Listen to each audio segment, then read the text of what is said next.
힘든 시기, 우리는 함께하면 이겨낼 수 있습니다. 라디오 서울이 함께하겠습니다. 남가주를 강타한 폭우가 곳곳에 상처를 남겼습니다. LA에서만 475개의 진흙사태가 보고됐고 399그루 이상의 나무가 쓰러졌습니다.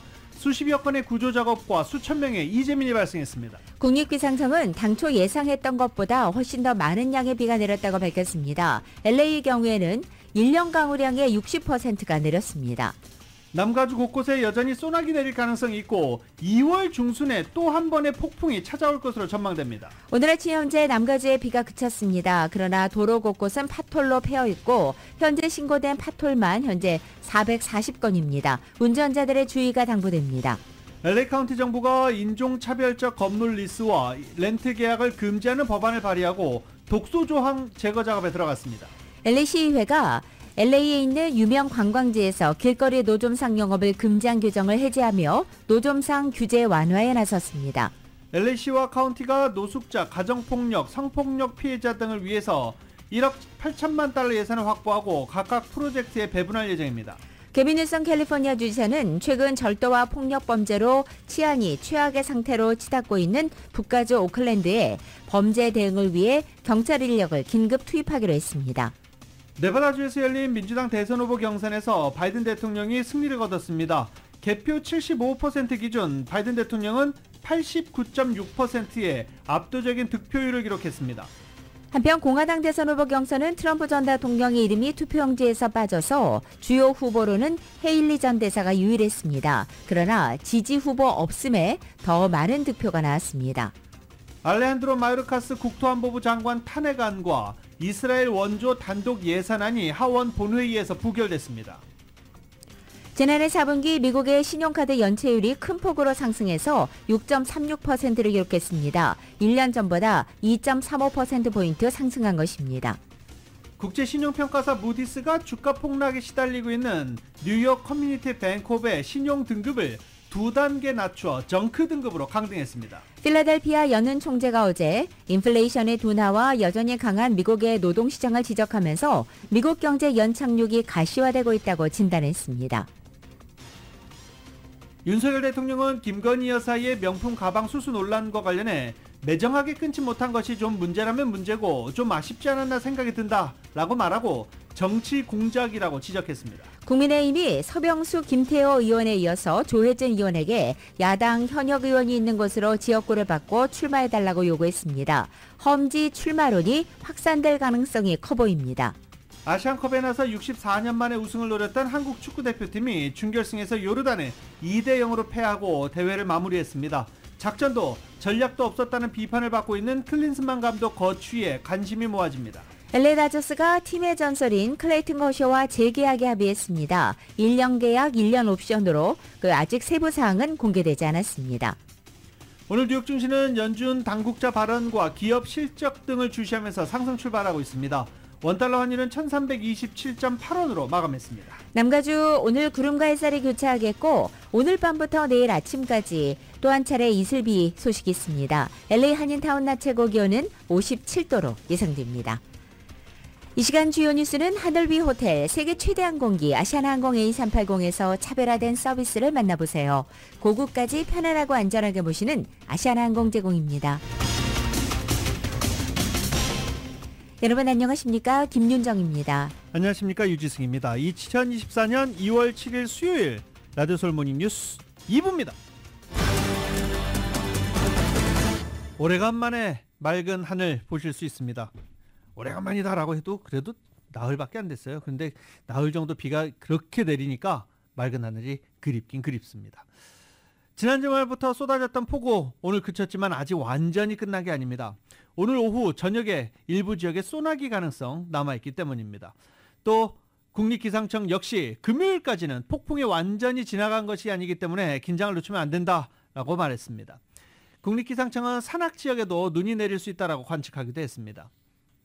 강한 바람은 내일까지 지속될 것이라고 예보하기도 했습니다.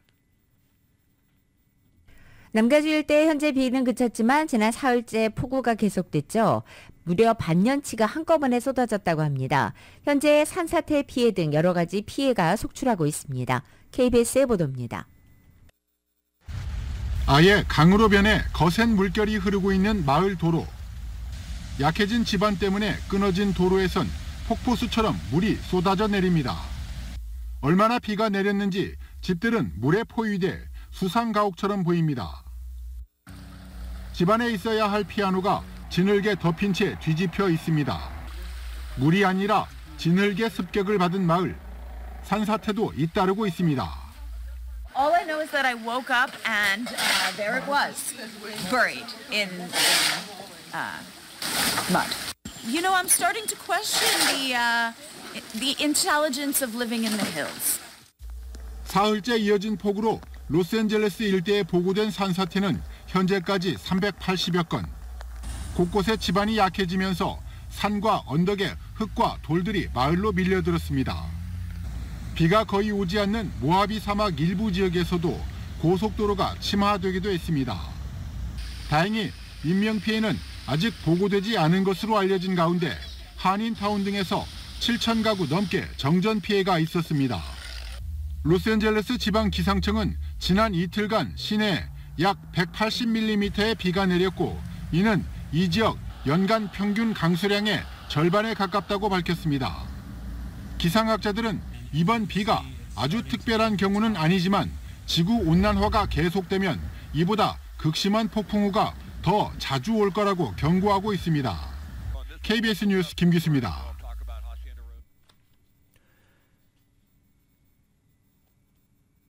다음 소식입니다. LA 카운티 정부가 인종차별적 건물 리스와 렌트 계약을 금지하는 법안을 발의하고 독소 조항 제거 작업에 들어간다고 합니다. 자세한 소식은 이은 기자가 보도합니다. LA 카운티 정부가 관련 작업에 착수한 배경에는 1900년 한인과 중국계, 일본계 등 아시안계 주민들과 흑인 주민들에게 카운티 내 위치한 건물의 리스와 렌트 등에 관련된 차별 조항이 만연했던 데 기인합니다. 해당 조항은 LA 농업부처에서 1900년대 한인 등 아시안들과 흑인들을 차별하는 하우징 조항들을 마련했는데 결국 연방대법원이 이 조항을 금지시키게 되며 역사 속으로 사라졌습니다. 하지만 카운티 주민들이 LA 카운티 내 1968년도 이전에 증축된 건물들을 매매하면서 관련 조항에 대한 내용들이 확인되면서 문제가 되었고 카운티 당국이 나서게 된 것입니다. LA 카운티 정부는 올해부터 시작해 앞으로 7년 동안 작업을 통해 이 같은 인종차별적인 조항을 비롯한 내용들을 제거하는 작업에 들어갈 것이라고 밝혔다고 LA 타임즈가 보도했습니다. 딘 로건 LA 카운티 레지스터 기록관은 건물 리스와 렌트와 관련된 인종차별적인 조항은 LA 카운티에서 지속되고 있는 상황이라며 1850년대 하우징 문서들까지 확인하는 작업에 들어간다고 밝혔습니다. 레지스터 기록관 측은 대략 4억 6천만 페이지, 총 1억 3천만 개에 달하는 하우징 관련 문서들을 확인하고 인종차별 조항을 제거하는 작업에 들어갈 것이라고 밝혔습니다. 현재 9천만 개의 서류들은 디지털 형식으로 보관되어 있기 때문에 자동 작업을 통해 손쉽게 인종차별적인 조항을 비롯해 관련 내용들을 간단하게 제거할 수 있는 상황이지만 나머지 4천만여 개의 서류들은 인력을 투입할 예정입니다. 특히 4천만여 개의 서류들의 경우 1850년에서부터 1976년대의 기간 동안 책, 종이 서류의 형식으로 작성되어 있다 보니 인력이 투입될 예정이며 가장 최근에 작성된 서류들부터 시작해 과거에 마련된 서류들을 확인할 것이라고 합니다. 기록관은 인종차별적인 역사가 후세대에 그대로 전해질 경우 암묵적으로 이러한 조항에 문제가 없다는 것을 보여주는 행적이라며 인종차별적인 조항을 하루빨리 제거해야 된다고 강조했습니다. 홀리비치의 LA 카운티 슈퍼바이저는 자신을 비롯한 가족이 살았던 집에 이러한 인종차별적인 언어가 들어간 것을 확인했다며 하루라도 빨리 이를 제거해야 된다고 밝혔습니다. 인종차별적인 하우징 거래 관련 조항 내용을 제거하자는 작업에는 $800만 달러의 기금이 투입되었습니다. 라디오 서울 뉴스 이은입니다. LA시와 LA 카운티가 노숙자와 가정폭력, 성폭력 피해자 등을 위한 1억 8천만 달러 이상의 예산을 확보했습니다. 연방주택도시개발국은 항목별 주민케어 지원을 명목으로 해서 전국 7천여 개 이상 프로젝트에 31억 6천만 달러를 배분한다고 밝혔습니다. 여기에 글렌데일과 롱비치, 파사디나를 제외한 LA 카운티와 LA시에는 1억 8,800만 달러가 배정돼 있습니다. 따라서 LA 카운티 노숙자 서비스 당국은 주거시설 435유닛 건설을 위한 1,026만 달러와 노숙 생활 중에 있는 가정폭력 피해자를 위해 침대 47개의 마련에 쓰이는 140만 달러를 배정받았습니다. LA 카운티 노숙자 서비스 당국은 앞선 지원을 토대로 해서 보다 많은 홈리스들에게 주거를 제공할 수 있도록 총력을 다하겠다고 밝혔습니다. 한인타운 인근과 다운타운 등 LA시 전역에서 불법 도로 점거와 레이싱이 기승을 부리자 LAPD와 교통국이 대규모 예방 파일럿 프로그램 시행을 추진하고 있습니다. 불법 도로 점거와 레이싱 근절 권고사항을 담은 안을 표결에 붙여서 어제 LA 시의회가 통과시켰고요. 이 불법 점거, 레이싱 방지를 위한 파일럿 프로그램 수립에 돌입하게 됩니다. 각 교차로 등을 조사하고 CCTV를 설치할 곳들을 확인하게 됩니다. 그리고 프로그램 분석, 실행 뒤 성과에 대한 보고서도 이어질 예정입니다. LA시 교통국은 높이가 높은 방지턱 등을 만들어서 도로 점거, 불법 레이싱 근절하는 방안도 논의할 예정입니다. 그런데 이래 대도로 큰 교차로에 불법 도로를 점거하고 레이싱을 하는 친구들 어느 날인가 날짜를 정해놓고 그곳에 한 곳에 모여서 막 자동차 돌기를 하고 막 레이싱도 하고 그럽니다. 그런데 그 전에 어디선가 연습을 해야 되잖아요. 주택가에서 연습을 하고 있다는 신고가 가장 많이 들어오고 있습니다. 이건 먼저 근절해야 되는 게 아니냐라는 지적도 나오고 있습니다. LA 시의회가 LA 시내의 유명 관광지 길거리 노점상들의 영업을 금지한 규정을 해제하면서 노점상 규제를 완화합니다. 보도국의 뉴스룸입니다. LA시 시의회가 6일 시내의 관광객들이 몰리는 지역에서 길거리 노점상 영업을 금지해온 조항을 해제했습니다. 관련 조항은 2018년부터 시행되어 왔습니다. 시의회가 이날 만장일치로 관련 조항을 통과시키면서 그동안 노점상 영업이 금지돼 왔던 할리우드 워크 오브 페임, 할리우드 볼, 다저스 스테디움, 크립토닷컴 아레나, 유니버셜 스튜디오 워크, 엘프에블로, LA 히스토릭 모뉴먼트 그리고 엑스포지션 팍에서 노점상들의 영업이 허용되었습니다. 시의원들은 길거리 노점상들의 경제적인 어려움을 감안해 시내 관광요지에서도 이들의 영업행위를 허용하기로 했다고 설명했습니다.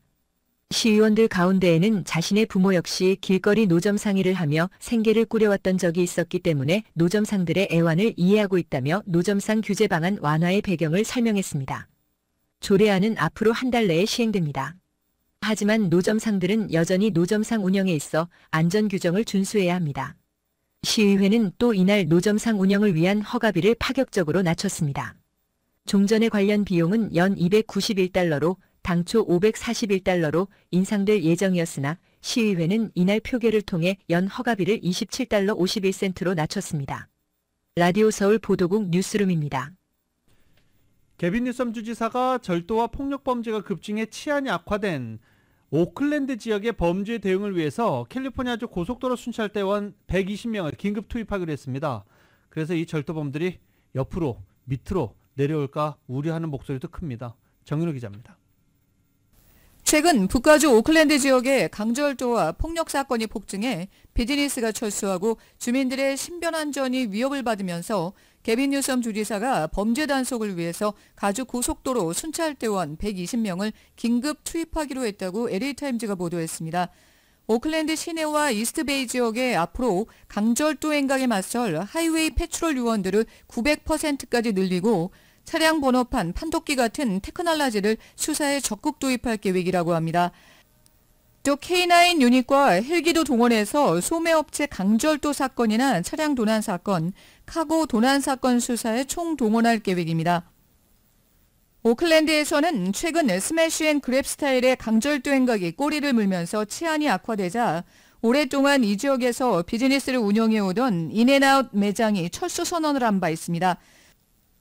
치솟는 강절도와 폭력 사건으로 주민들과 비즈니스 업주들의 불만이 폭증하면서 오클랜드 시장과 이 지역을 관할하는 알라메다 카운티 검사장에 대한 리콜 캠페인이 벌어지고 있습니다. 범죄에 관대한 민주당 성향의 정치인들을 퇴출하려는 지역 주민들의 움직임이 거세진 것이 개빈 뉴섬 주지사가 하이웨이 패트롤 요원들을 범죄 대응에 대거 투입하고 나서게 된 배경입니다. 오클랜드 경찰국에 따르면 지난 2023년 한 해 동안 이 지역에서 폭력 범죄가 전년과 비교해서 21%가 늘어났습니다. 강도 행각은 38%가 늘었고 절도 행각은 23%, 차량 절도 행각은 45%가 뛰었습니다. 홈리스 문제도 심화됐습니다. 오클랜드 지역에서 홈리스를 경험한 사람들의 수는 지난 2019년부터 2022년 사이에 1,000명이 늘어났습니다. 현재 오클랜드 지역에서 길거리나 노숙자 텐트, 차량, RV 혹은 폐건물에서 잠을 청하는 홈리스 수는 5,050명으로 집계됐습니다. 정치 무대를 전국적으로 확대하려는 야심을 갖고 있는 뉴섬 주지사에게는 가주에 늘어나는 범죄로 인해 정치인들에 대한 비판 여론이 거세지고 있는 것은 상당한 부담입니다. 하지만 뉴섬 주지사는 늘어나는 재산 범죄의 주범으로 지적되는 가주의 주민 발의안 47을 수정하자는 움직임에는 반대하고 있습니다. 주민 발의안 47은 피해 액수가 $950 이하인 경우에는 경범죄로 처리해 실형을 부과하지 않으면서 이 주민 발의안 시행 이후 가주 전역에서 절도 행각이 급증했습니다. 최근 주민 발의안 47을 수정해야 한다는 움직임이 민주당이 주도하는 가주 의회에서 일어나고 있지만 뉴섬 주지사는 이 움직임에는 여전히 반대하는 입장입니다. 라디오 서울 뉴스 정현호입니다.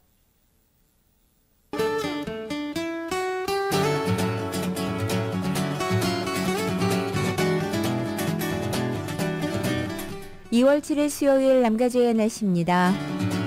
오랜만에 햇살이 비치고 있습니다. 하지만 오늘 밤부터 내일 아침까지 또다시 이슬비 내리면서 이번 스톰이 완전히 물러갈 것으로 보입니다. 목요일인 내일부터 점차 맑은 날씨에 오랜만에 맑고 건조한 캘리포니아의 주말 날씨 즐길 수 있겠습니다. 60도를 밑돌고 있는 낮 최고 기온도 점차 오르기 시작해서 다음 주 중에는 예년 기온을 회복할 것으로 전망됩니다.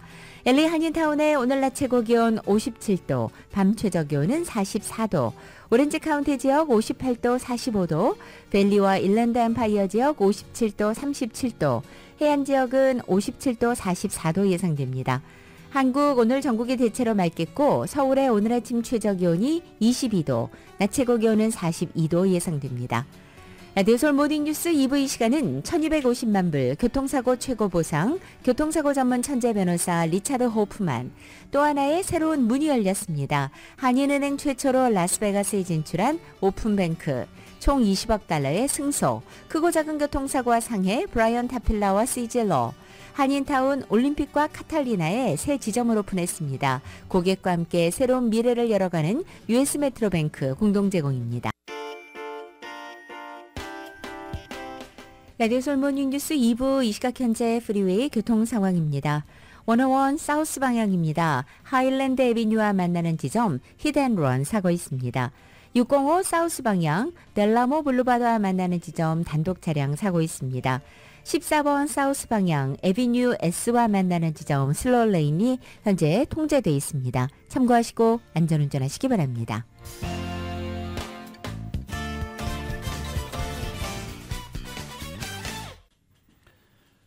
서부 지역 인구가 2차 세계대전 이후 처음으로 감소세를 보였다고 파이낸셜 타임즈가 보도했습니다.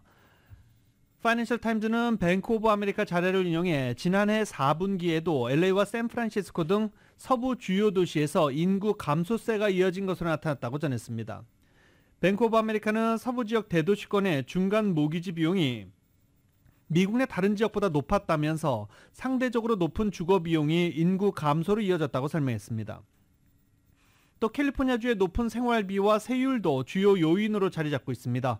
캘리포니아주 주민들은 개인세가 없는 텍사스나 네바다, 플로리다주 등으로 대거 이주하고 있는 중입니다. 또 서부 지역에 몰려있는 IT 기업들의 대량 해고도 인구 감소에 영향을 준 것으로 보인다고 뱅크 오브 아메리카는 분석했습니다. 인천공항을 출발해서 미국으로 향하던 대한항공 여객기가 이륙 1시간여 만에 엔진 이상으로 긴급 회항하는 사고가 발생했습니다. 한국 시간으로 지난 6일 오후 4시 38분 인천공항을 떠나 시애틀로 향하던 대한항공 여객기가 강원도의 상공을 지나던 중에 갑자기 왼쪽 엔진에 원인을 알 수 없는 떨림 현상이 발생해 기장이 긴급 회항을 결정했습니다. 조종사들은 사고 당시 엔진 이상 원인이 무엇인지 모른 채 회항을 결정했지만 착륙 후 기체를 점검한 결과 새와 충돌한 것이 원인으로 확인됐습니다. 항공사 측은 해당 항공기를 정비한 뒤 약 4시간이 지연된 끝에 다시 운항을 완료했습니다. LA 북쪽 5번 프리웨이에서 지난 1월 차량 전복 사고로 숨진 사람이 한인으로 확인됐습니다. 컨카운티 검시국은 지난 1월 5번 프리웨이 전복 사고로 인한 사망자 신원을 캐스트로밸리에 거주하는 65세의 한인 명킴 씨라고 밝혔습니다. 검시국에 따르면 김 씨는 이날 새벽 0시 35분 2007년식 혼다 어코드를 타고 르베크 서비스 로드 인근 5번 프리웨이를 주행하던 중 원인 불명으로 차량을 제어하지 못하고 철조망 울타리에 충돌했습니다. 김 씨는 사고로 차량에서 튕겨져 나와 현장에서 사망했습니다. 캘리포니아 고속도로 순찰대는 사고 직후 현장에 도착해 인근 지역을 수색하고 숨진 김 씨를 발견했습니다. 경찰은 이번 사고 원인이 음주나 약물로 인한 것은 아니라고 밝혔습니다. 명품 매장인 프라다에서 근무하는 한 여성이 임신으로 인해 직장 내 차별과 보복을 당했다면서 프라다 USA 콥을 상대로 손해배상 소송을 제기했습니다. 한인 여성 조모 씨는 지난해 12월 조지아주 아틀란타 연방법원 북부지법에 제출한 소장에서 프라다 매장과 직장 상사가 임신 초기에 병가를 요청하는 자신의 요청을 거절하고 급여와 베네핏에서 불이익을 줬고 또 이것은 이 민권법과 임신차별금지법을 위반한 것이라고 주장했습니다. 조 씨는 배심원 재판을 요구한 소장에서 임신에 따른 차별과 보복으로 손실을 입은 급여와 복지혜택 보상금, 또 징벌적 보상금 등을 요구하는 한편 연방법원이 피고 측인 프라다에 민권법 위반 금지 명령을 내려줄 것을 요구하고 있습니다. 미국은 1978년 제정된 임신차별금지법을 통해서 고용주가 임신이나 출산 혹은 임신과 관련된 건강 상태를 이유로 임신부의 직원을 차별하는 것을 금지하고 있습니다. 또한 장애인법을 준용해 임신 등을 이유로 해고할 수 없도록도 하고 있습니다.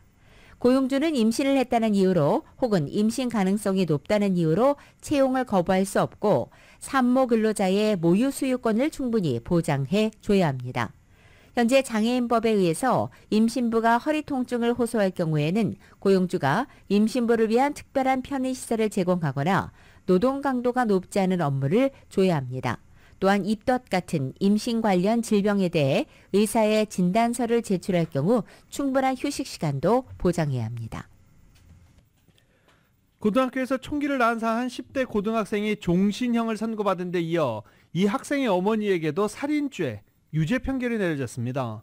학교 총기 난사 사건에서 부모까지 살인죄가 인정된 것은 이번이 처음입니다. KBS입니다.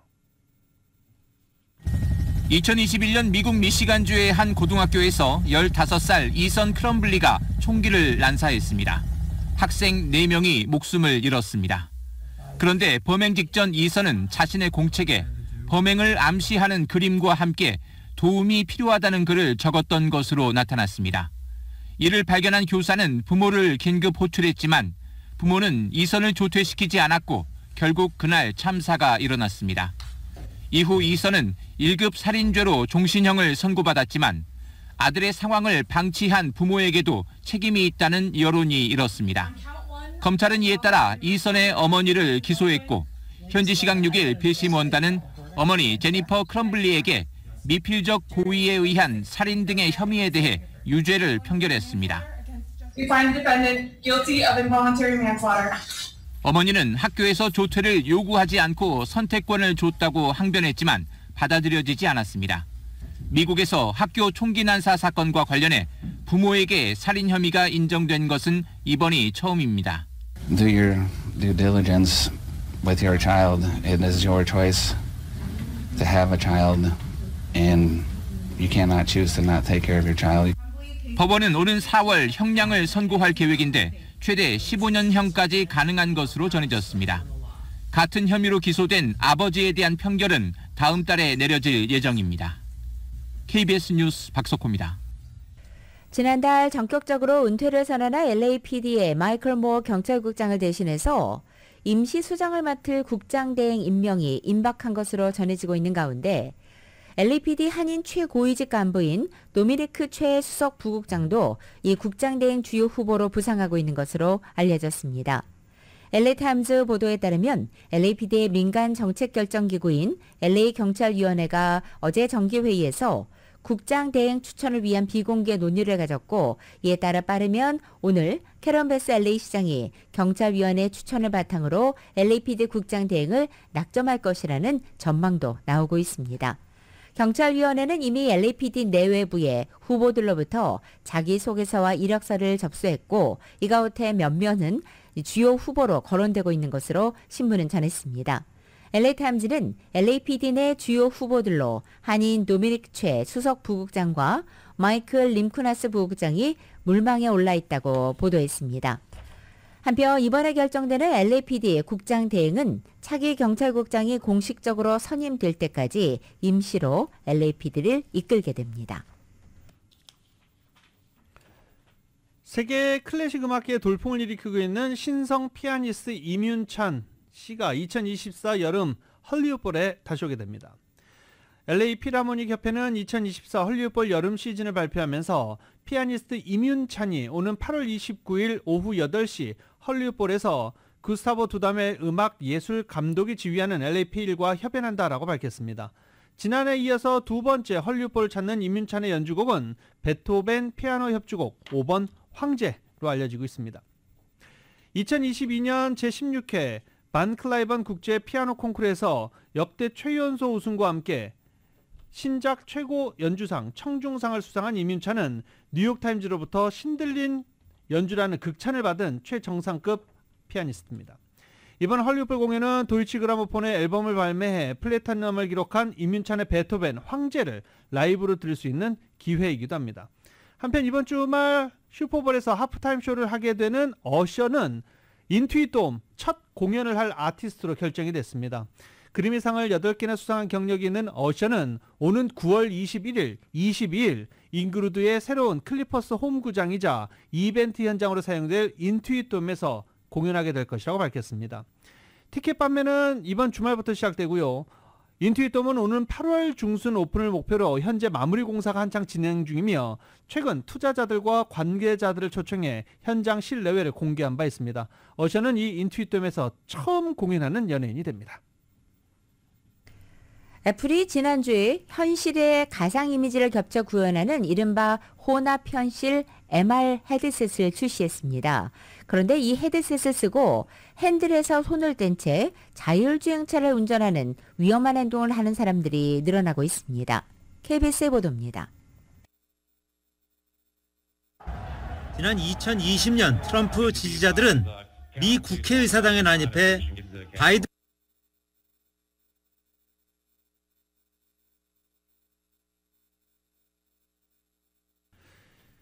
어제 자세히 소식을 전해드렸었는데요. 애플이 현실의 가상 이미지를 겹쳐 구현하는 이 혼합 현실 MR 헤드셋을 출시해서 이걸 쓰고 운전하는 사람들이 지금 계속 트위터나 소셜미디어에 올라와서 화제가 되고 있었죠. 국토안보부까지 나서서 안전 운전을 해야지 절대 핸들에서 손을 놓지 마라 라고 경고할 정도입니다. 앞으로 이에 대한 제재, 규제 확산될 것으로 보입니다. KBS의 뉴스 보도로 전해드리려고 했는데 지금 상황이 여의치 않아 전해드리지 못하고 제가 이렇게 설명해 드렸습니다. 트럼프 전 대통령을 지지하는 강경파 득세와 공화당 내홍으로 연방 하원이 혼란을 노출했습니다. 어제 하원 본회의에서 바이든 행정부의 국토안보부 장관을 범죄자로 몰아 탄핵하려다가 당내 이탈표가 나오면서 실패했습니다. 또 이스라엘 원조 단독 예산안을 통과시키려 했지만 이 역시 부결됐습니다. 오는 11월 대선을 앞두고 바이든 행정부의 이민정책 실패를 쟁점화하고 우크라이나를 빼고 이스라엘만 지원하려는 공화당의 계획은 자신들이 다수당인 하원 문턱도 넘지 못하면서 마크 존슨 하원 의장 등 하원 공화당 지도부가 타격을 받게 됐습니다. 연방항소법원이 어제 4년 전 트럼프 전 대통령이 대선 결과를 뒤집으려 했다는 혐의와 관련해 면책특권 적용 대상이 아니라는 판단을 내렸습니다. 트럼프 전 대통령은 상고 의사를 밝혀서 시간 끌기에 나설 것으로 보입니다. YTN입니다. 지난 2020년 트럼프 지지자들은 미 국회의사당에 난입해 바이든 후보가 당선된 대선 결과를 뒤집고 개표 방해를 시도했습니다. 이와 관련해 트럼프 전 대통령은 의회 난입을 사주하고 법무부 당국자와 마이크 펜스 부통령을 압박해 대선 결과 인증을 방해한 혐의로 기소됐습니다. Today, an indictment was unsealed, charging Donald J. Trump with conspiring to defraud the United States, conspiring to disenfranchise voters, and conspiring and attempting to obstruct an official proceeding. 트럼프는 이를 포함해 91개 혐의로 기소됐는데 잭 스미스 특별검사가 기소한 사안이 가장 인화성이 높다는 평가입니다. 트럼프는 이에 대해 당시 현직 대통령으로서 재임 기간 공무상 행위에 대해서는 면책 특권이 있다고 주장했습니다. When they talk about threat to democracy, that's your real threat to democracy. And I feel that as a president you have to have immunity. Very simple. 하지만 연방 항소법원은 트럼프 전 대통령은 이제 시민 트럼프가 됐다며 재임 때나 적용되는 면책 특권이 더 이상 그를 기소로부터 보호하지 않는다고 판단했습니다. 1심과 같은 판단을 한 것입니다. 자신을 둘러싼 형사재판을 11월 대선 이후로 미루려는 전략을 세운 트럼프 전 대통령 측은 연방 대법원에 상소할 것으로 보입니다. Trump is, of course, the Republican frontrunner in the 2024 presidential race, and he and his lawyers are trying hard to postpone each of his cases as far back as possible, including until after the election, if possible. Jack Smith's team, by contrast, is trying to get this case resolved. 이런 가운데 콜로라도주 대법원이 내란 가담을 이유로 트럼프 전 대통령의 대선 출마 자격을 박탈한 사건과 관련해 연방 대법원의 구두 변론이 현지 시간 8일 열립니다. 각종 여론조사에서 선두를 달리고 있는 트럼프와 관련한 각종 재판에 대한 최종적 판단이 언제 어떻게 내려질지 전 세계의 이목이 쏠리고 있습니다. YTN 이동호입니다. 어제 네바다주에서 열린 민주당 대선 후보 경선에서는 바이든 대통령이 싱거운 승리를 거뒀습니다. 바이든 대통령은 89.6%의 압도적인 득표율을 기록했습니다. 그런데 공화당은 좀 얘기가 다릅니다. 공화당 대선 후보 경선은 트럼프 전 대통령이 투표 용지에 빠져서 주요 후보는 니키 헤일리 전 유엔 대사가 유일했습니다. 그런데 유권자들은 니키 헤일리 전 유엔 대사를 31.7%, 지지 후보 없음이 61.8%로 가장 많아 헤일리 전 대사에게 굴욕을 안겼습니다. 조 바이든 대통령이 어제 상원 지도부의 합의에도 국경 통제 강화를 포함해 이스라엘과 우크라이나 지원을 위한 긴급 안보 예산안 처리가 난항에 봉착한 것과 관련해 트럼프 전 대통령을 맹비난했습니다. 바이든 대통령은 어제 긴급 연설을 통해 상원의 노력 끝에 안보 예산 합의가 이루어졌지만 처리가 어려운 상황이라며 그 이유는 트럼프 때문이다. 트럼프는 이것이 자신에게 정치적으로 도움이 되지 않는다고 본다라며 비난한 것입니다. 지난 24시간 동안 트럼프가 공화당 상하원 의원들을 접촉해서 합의안에 반대하라고 협박했다고 들었다며 합의안은 국경을 안전하게 만들고 난민을 인도적으로 대우하며 합법적인 이민을 한층 효율적으로 만드는 내용이라고 강조했습니다. 앞서 상원 지도부는 우크라이나와 이스라엘 국경 안보 강화를 위해서 모두 1,183억 달러 규모의 안보 패키지에 합의했지만 하원 공화당의 반대에 부딪힌 상황입니다. 보잉 737 맥스9 비행 중 동체 구멍 사고는 비행기 조립 시 도어 플래그 볼트가 누락돼 발생한 것으로 예비 조사 보고서를 국가교통안전위원회가 발표를 했습니다. 이 보고서에 따르면 동체에서 떨어져 나간 비행기 좌측 중간 출구 도어 플러그 조립 당시 사진에는 볼트가 아예 빠져 있는 것으로 나타났습니다. 문제가 된 도어 플러그는 보잉 공급업체인 스피릿 에어로 시스템즈가 설치를 했고, 그리고 이 도어 플러그는 리벳이 손상된 상태로 보잉 공장에 도착해 보잉 공장에서 리벳을 교체하면서 볼트 4개를 제거해야 했는데 과연 과실은 공급업체인 스피릿 에어로 시스템인지 아니면 보잉 공장인지 이제 이 조사에 들어가게 됩니다. 한국산 양철 제품, 즉 주석 도금 강판이 미국의 반덤핑 상계 관세 부과를 면하게 됐습니다. 미국의 국제무역위원회는 어제 한국과 캐나다, 중국, 독일산 양철의 가격 책정이 미국 산업에 각각 실질적 해를 끼치지 않았다면서 표결을 거쳐 반덤핑 조사를 종결한다고 발표한 것입니다. 이 양철은 통조림 제품 용기 등에 사용됩니다. 지난해 이견 관리를 위한 소통 정례화에 합의한 미국과 중국이 경제 금융 분야에 이어 통상 무역 분야 차관급 워킹그룹 첫 번째 회의 준비에 들어갔습니다. 중국 상무부는 중미 통상 무역 워킹그룹 제1차 차관급 회의 준비 작업과 양측이 우려하는 경제 무역 문제에 관해서 솔직하고 깊이 있는 소통을 했다라고 밝히기도 했습니다. 앞서 진화런먼도 상무장관은 올 1분기 상무 분야 차관급 워킹그룹 첫 회의를 열 것이라고 말한 바 있습니다. 지난해 4분기 미국의 카드빚 연체율이 크게 상승했습니다. 뉴욕 연은이 어제 발표한 2023년 4분기 10월부터 12월까지의 가계부채와 신용보고서에 따르면 지난해 4분기 미국의 신용카드 연체율이 6.36%로 1년 전보다 2.35%포인트 상승했습니다. 이것은 금융위기 여파가 남아있던 2011년 2분기 이후 12년 만에 가장 높은 수준입니다. 특히 18세에서 29세 청년층의 카드 연체율이 9.65%로 가장 높았고 30대의 연체율도 8.73%로 높았습니다. 여기에 주택담보대출인 몰기지와 자동차 대출 연체율은 1년 전보다 각각 0.25%포인트와 0.44%포인트 올랐습니다. 뉴욕 연은은 신용카드와 자동차 대출 연체 전환이 팬데믹 이전 수준으로 지속해서 오르고 있다면서 이것은 젊은 층과 저소득층을 중심으로 금융 압박이 증가하고 있음을 시사한다라고 설명했습니다. IT 기업의 칼바람이 계속 거셉니다. 최대 전자상거래 업체 아마존이 의료, 약국 사업 부분에서 인력 수백 명을 감원한다고 밝혔습니다. 아마존 헬스 서비스의 닐 린지 수석 부사장은 고객에게 직접적인 영향을 주는 발명에 투자하기 위해 자원을 재배치할 수 있는 분야를 확인했다며 원 메디칼과 아마존 파머시에서 수백 개 자리를 없앨 것이라고 밝혔습니다. 아마존은 1년여 전부터 비용 절감을 목표로 각 사업 구조 조정과 인력 감축을 이어가고 있습니다. 아마존은 2022년 말부터 지난해 중반까지 감축한 인력이 총 2만 7천 명이나 됩니다. 이렇게 생각할 수도 있지만 아마존은요, 팬데믹 기간 2020년 3만 3천 명을 채용했고 2022년에는 연말 쇼핑 시즌을 맞아서 정규직과 계약직 무려 15만 명을 고용한 바 있습니다. 비대면 거래 확대로 은행 점포가 갈수록 줄고 있는 가운데 미국의 최대 은행인 JP 모건 체이스가 영업점 확대 전략을 펼치고 있습니다.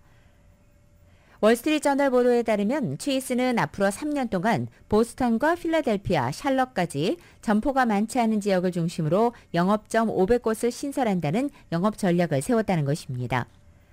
이 같은 영업 전략이 실적 확대 성과로 이어지면서 영업점을 늘리는 전략을 가속하기로 한 것으로 보입니다. 제닛 옐런 재무부 장관이 최근 부각되고 있는 상업용 부동산 문제에 대해서 우려하고 있다라고 밝혔습니다. 옐런 장관은 하원 금융서비스위원회에 출석해 이 문제로 매우 스트레스 받는 금융기관들이 일부 있을 수 있지만 관리 가능하다고 믿는다며 이같이 말했습니다. 또 고금리와 공실률 증가 등으로 대출 만기가 도래하는 부동산을 중심으로 문제가 생기고 있다며 이들 부동산 소유주에게는 큰 스트레스가 될 것이다라고 평가하기도 했습니다. 또 은행들의 위험 관리, 대손 충당금 확보, 배당 정책 조정 등 유동성 유지 등을 위해서 당국이 은행과 협력하고 있다며 매우 집중하고 있다라고 밝혔습니다. 지역은행 뉴욕 커뮤니티 뱅크오프가 실적 발표에서 예상치 못한 작년 4분기 순손실 등을 발표하면서 최근 6거래일 동안 주가가 무려 59.8%가량 폭락한 상태입니다. 뉴욕 커뮤니티 뱅크오프는 어제 하루에만 전일 대비 22.22%가 빠진 것입니다. 이 은행의 어려움에는 뉴욕 사무용, 공동 주거용 부동산 부분의 손실, 이익 감소, 자본금 감소 등이 영향을 끼치고 있다는 평가입니다. 연방준비제도 연준 인사들이 잇따라 금리 인하를 서두를 필요가 없다고 언급해서 신중한 접근을 강조하고 있는 제롬 파월 의장의 발언에 힘을 실어주고 있습니다.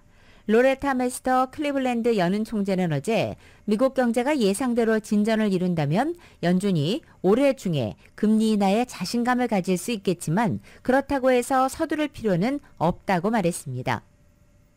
오하이오주 컬럼버스에서 열린 한 행사에서 어제 이같이 말하며 연준은 인플레이션이 목표치인 2%에 근접하고 있다는 더 많은 증거를 보고 싶어 한다고 전했습니다.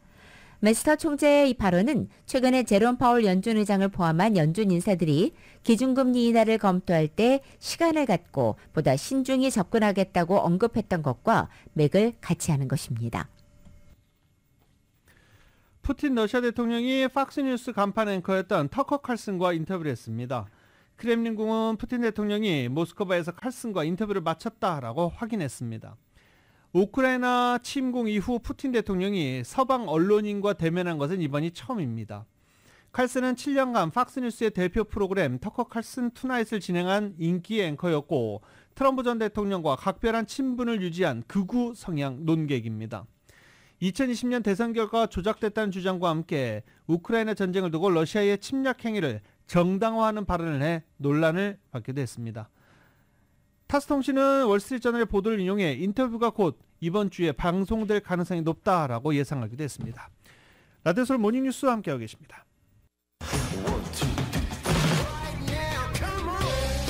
라디오 서울 모닝뉴스 스포츠 소식입니다. 스포츠 소식은 전문가가 추천하는 이민법과 가정법 전문 재인정 종합법률사무소 제공입니다. 자, 어제 축구 보신 분들 답답함에 가슴 많이 치셨죠? 아이, 출근해야 되는데 막 이러시는 분들도 계시고 아침에 만나시는 분마다 얼굴 표정 상당히 안 좋으시더라고요.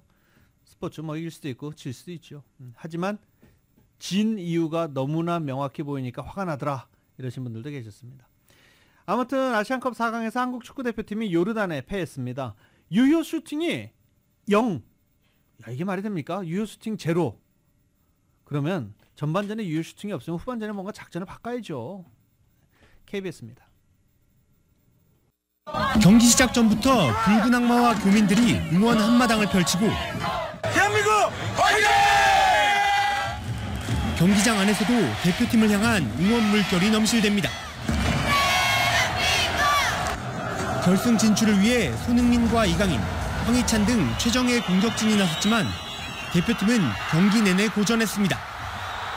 수비의 핵 김민재의 경고 누적 공백에 거듭 역습과 슈팅을 허용했고 두 번의 연장 승부 탓에 체력 문제까지 겹친 대표팀은 후반전 결국 무너졌습니다.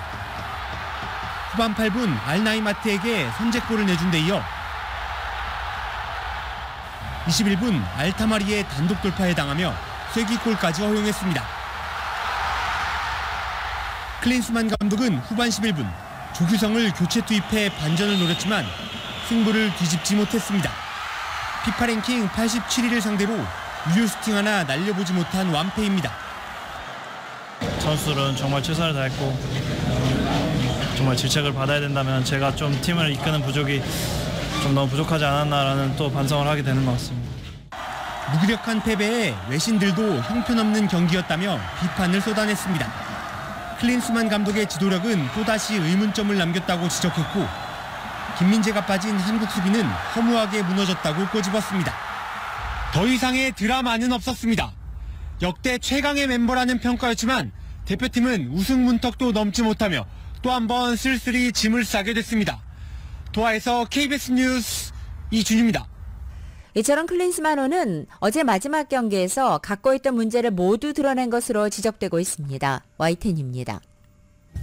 2021년 미국 미시간주의 한 고등학교에서 15살 이선 크럼블리가 총기를 난사했습니다. 세부적인 전술도 전술이지만 가장 의문스러운 것은 클린스만호가 추구하는 축구의 방향입니다. 대부분의 팀들은 승패와 무관하게 색깔이 분명합니다. 이란이나 이라크는 체력과 피지컬을 앞세운 선의 공군 축구. 일본은 협력하며 끊임없는 패스 게임으로 경기를 풀어가는 축구. 요르단은 압박으로 공을 빼앗아낸 뒤 빠른 역습으로 골을 노리는 축구.